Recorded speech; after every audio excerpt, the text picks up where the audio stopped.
na po kayo ni VP? She was beside me a few minutes ago, after dinner. Alright. It's good to hear you have dinner together. Sir, ano pong pinayo niyo sa kanya, sir? There's Eddie po. Na pag nawala ako sa political scene, either natanggal ako o namatay ako or whatever, for any reason, sabi ko sa kanya, hiningi ko na sa Pilipinas na tulungan ka pagdating ng panahon mo. At tumakbo ka ng presidente.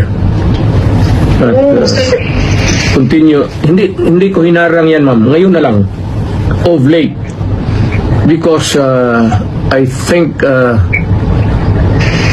I'm pretty with this kind of problem pa ulit-ulit. Sabi ko, sige, sundin mo na.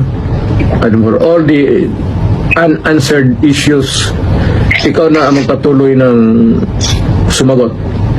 At kung mapresidente ka man, sundin mo lang yung style ko at okay ka.